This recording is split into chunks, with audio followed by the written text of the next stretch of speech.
Do you know the importance of appropriate declarations in customs documents or in clearance documents? You want to know more? Stay tuned.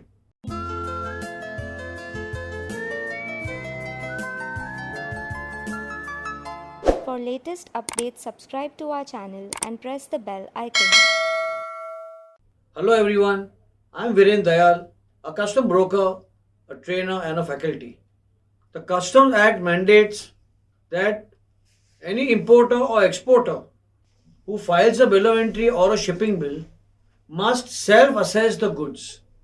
That means the onus of giving the data such as quantity, value, grade, kind, class, number of packages, proper description rests with us. And therefore, this triggers the importance of giving appropriate and correct documents under the Customs Act. Let us discuss more on this. We all know that an importer files a bill of entry either for home consumption or for warehousing under Section 46. Similarly, a shipping bill is filed or a bill of export is filed under Section 50.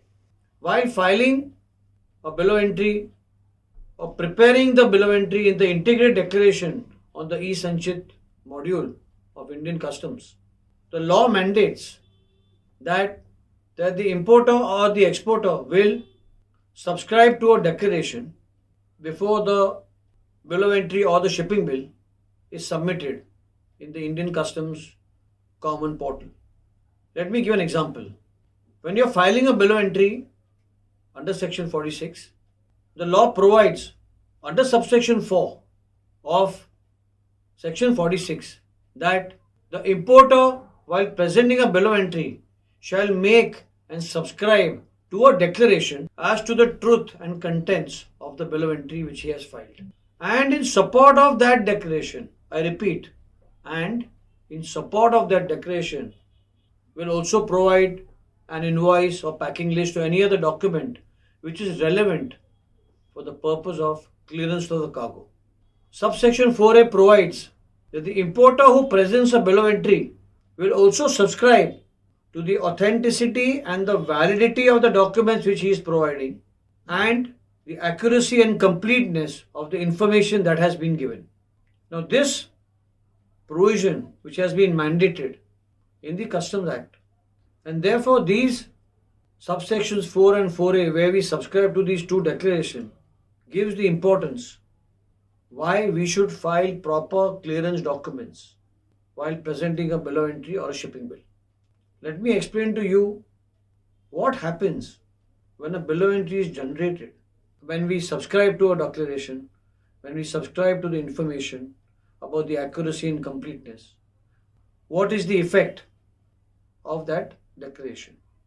This brings me to the point that the bill of entry which is generated has three important features. One, the fact that we have subscribed to a declaration, as explained to you right now, triggers that the importer or any person holding himself to be an importer or a beneficial owner has now undertaken to complete the process of import and also adhere to the Customs Act rules and regulations. Second important point, the fact that we have made a declaration, whatever is stated in that bill of entry by us, or whatever is stated in the declaration made by us, which generates a bill of entry, and if something contrary is found to that declaration, the fact that we have already subscribed to a truth and declaration, now it is not retractable or cannot be taken back. The third point, the bill of entry becomes a document of title and the person, the importer's name, address, IC code, which is mentioned, gives him the title to the goods and that the duty has been paid thereon. And whatever duty has been paid, maybe less or more, was also triggered once the bill of entry is complete. And later on there could be a short levy provision if applicable. More importantly, the importer can take any credit under the law which he is entitled to, and he is responsible for doing such actions in the normal course of business. To tell you something more on this, this also results in a strenuous process.